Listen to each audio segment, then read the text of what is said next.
हम एक अमन पसंद मुल्क हैं और हमारे सारे दोस्त हैं और हमारा कोई भी दुश्मन नहीं है। लिहाजा ये कहना कि फ़लाँ मुल्क के साथ हमारे अच्छे ताल्लुकात हैं तो फ़लाँ के साथ बुरे ताल्लुकात हैं, ये एक प्रोपेगेंडा है। इसके अलावा उन्होंने मज़ीद सख्त अल्फाज इस्तेमाल करते हुए कहा था कि the media is spreading nonsense which can be called rubbish. ये उनके अल्फाज थे। व्हाट्सअप गाइज अस्सलाम वालेकुम। तो कैसे हैं आप लोग? उम्मीद करता हूँ सब खैरियत से होंगे। मैं हूँ जुनैद अली और आप देख रहे हैं जुनैद अली ऑफिशियल। आज बात करने वाले हैं बांग्लादेश और इंडिया के रिलेशन के बारे में। जब से बांग्लादेश और चाइना की नज़दीकियाँ बढ़नी स्टार्ट हुई हैं तो इंडियन मीडिया के ऊपर बहुत गलत रिपोर्टिंग हो रही है बांग्लादेश के बारे में। और जो बांग्लादेश के हाई कमिश्नर हैं कोलकाता में, उन्होंने वार्न किया इंडियन मीडिया को कि आप इस तरह की गलत खबरें जो हैं वो ना दें, इस तरह की रिपोर्टिंग ना करें जिनका हकीकत से कोई लेना देना नहीं। तो अब बांग्लादेश के जो हाई कमिश्नर हैं उन्होंने वार्न किया है इंडिया के मीडिया को। अब देखना होगा, और उन्होंने रिक्वेस्ट भी की है अपने मुल्क से कि आप इनका बाइकआउट करें। जो मीडिया बांग्लादेश के बारे में नेगेटिव फैलाता है या बांग्लादेश के बारे में गलत खबरें देता है, आप उस मीडिया को देखना बंद कर दें और उनका बाइकआउट करें।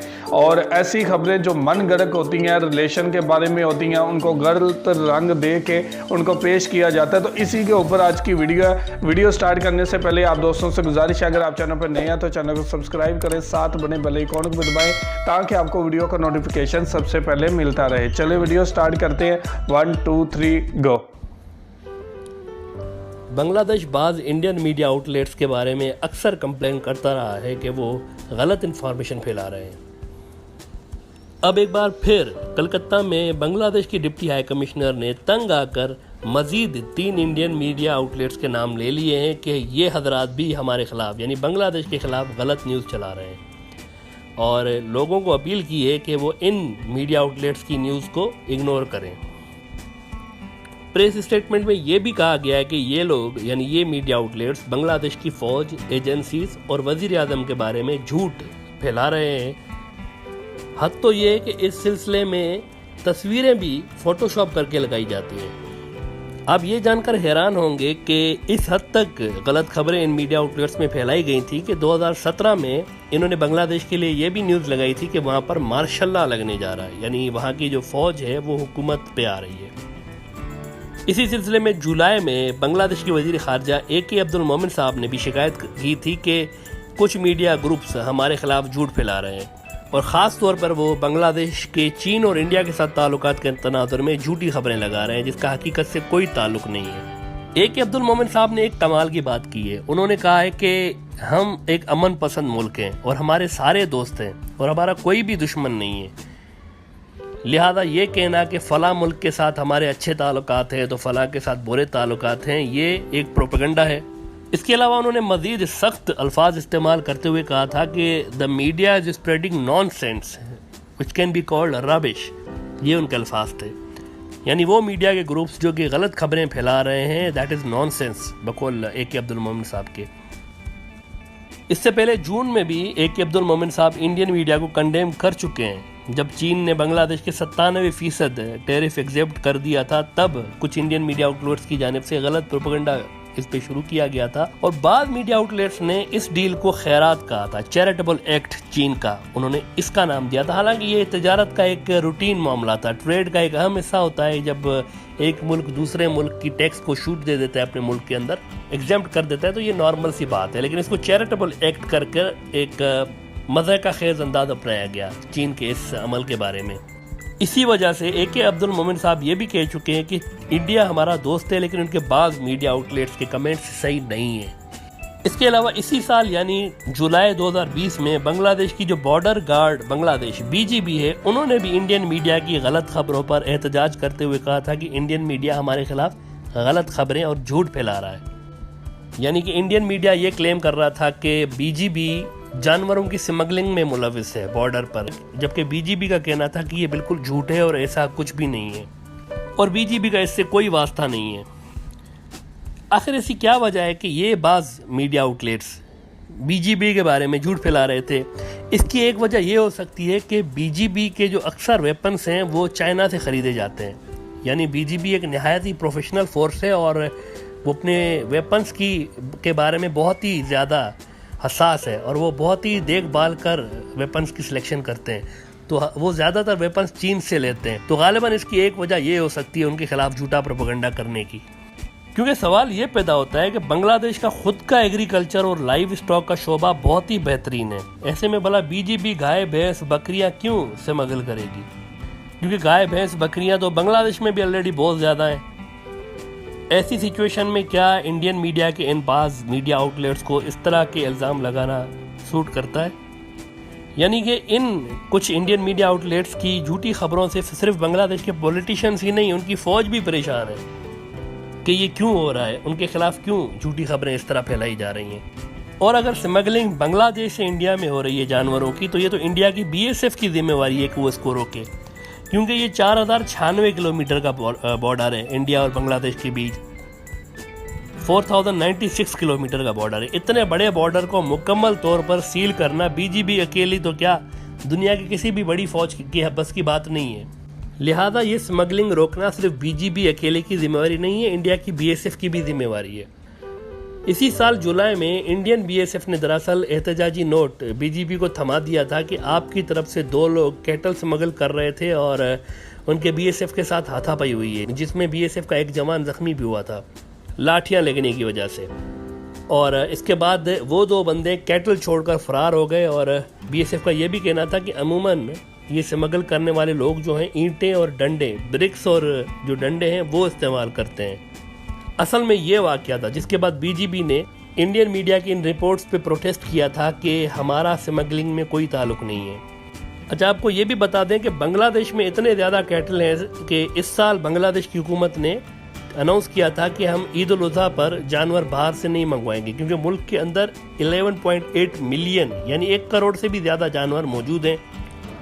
लिहाजा जानवर बाहर से मंगाने की कोई ज़रूरत नहीं है। जबकि बांग्लादेश की जो खुद की ज़रूरत है वो 10 मिलियन के करीब थी और उनके पास 11.8 मिलियन जानवर मौजूद थे, यानी उनकी ज़रूरत से ज़्यादा जानवर ऑलरेडी बांग्लादेश के अंदर मौजूद थे।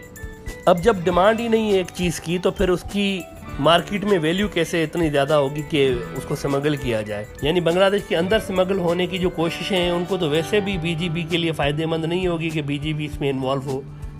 अलबत्ता अगर बांग्लादेश से बाहर कोई चीज़ स्मगल हो रही है तो ये बीएसएफ की ज़्यादा जिम्मेवारी बनती है कि वो इसको रोके। ऐसे में इंडियन मीडिया का बीजीबी पे जिम्मेवारी डालना और उनको मोर्द इल्ज़ाम ठहराना कि वो जानवरों की स्मगलिंग में मुलविस है, ये एक मुनासिब बात नहीं है।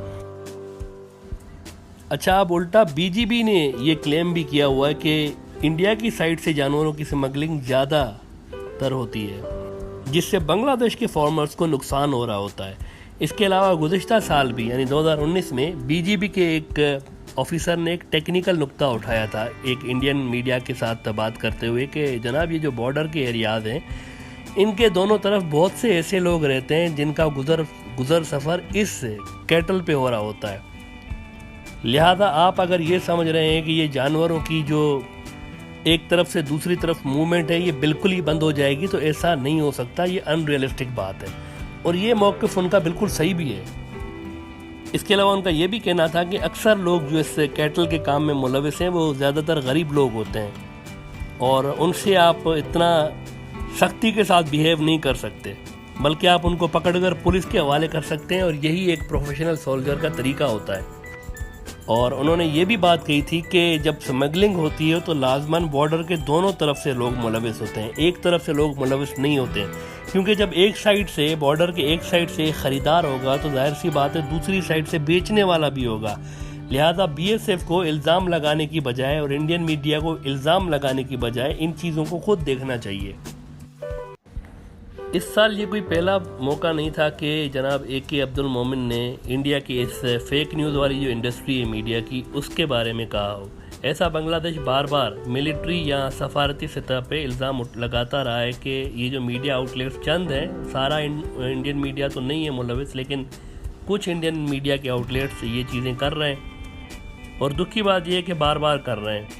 लिहाजा ज़रूरत इस बात की है कि सेंसिबल और दुरुस्त जर्नलिज्म का मुजाहरा करते हुए इन साफ़ी हज़रात को चाहिए कि पहले मुकम्मल छानबीन और चेकिंग के बाद ही न्यूज़ लगाएं और पब्लिश करने से पहले ज़रूर उस न्यूज़ की ऑथेंटिकेशन कर लें।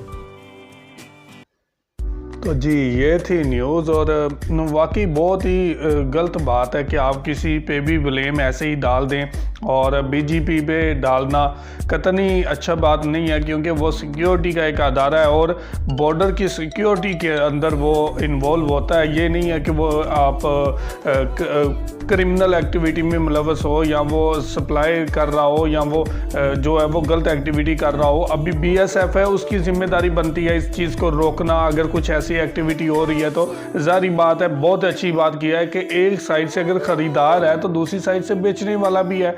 आपको इन चीज़ों के ऊपर काम करना चाहिए। और दूसरी चीज़ ये है कि अगर ऐसे कोई गरीब लोग जो इसमें मुलव्वस हैं, आप उनको अरेस्ट करें, उनको पुलिस के हवाले कर लें, लेकिन उनके ऊपर फाइल खोलना ये भी तो नाइंसाफ़ी है।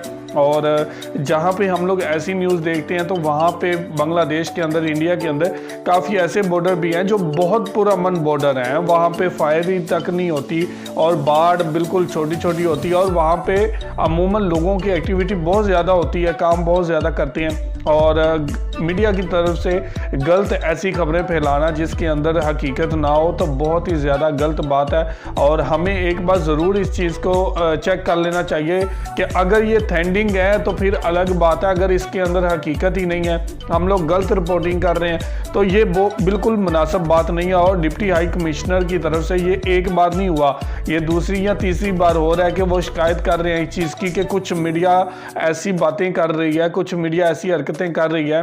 तो उसके बाद BGB की तरफ से भी प्रोटेस्ट हो चुका है इसके ऊपर कि सीधा इल्ज़ाम लगा देना ये अच्छी बात नहीं है। अगर स्मगलिंग हो रही है तो इसको रोकने की जिम्मेदारी जितनी इनकी बनती है उतनी तो आपकी भी है, आप अपनी साइड से रोकें। तो ये एक ही अदारे पे ब्लेम देना और उसके बाद कुछ मंथ पहले पीछे चले जाएं तो इसके अंदर ये भी कहा जा रहा था कि बांग्लादेश के अंदर मार्शल लॉ लगने वाला है। ये बहुत बड़ी बात होती है, आप किसी भी कौम को इश्तियाल दिलाते हैं तो ये बहुत गलत बात है और ये बहुत ही गलत न्यूज़ है। और अगर किसी चीज़ में हकीकत ना हो उसको पेश किया जाए तो ये बहुत गलत बात होती है। तो ये थी आज का रिएक्शन जी। आप इस वीडियो के बारे में क्या कहना चाहते हैं ज़रूर कमेंट करके हमें बताइएगा। बहुत शुक्रिया।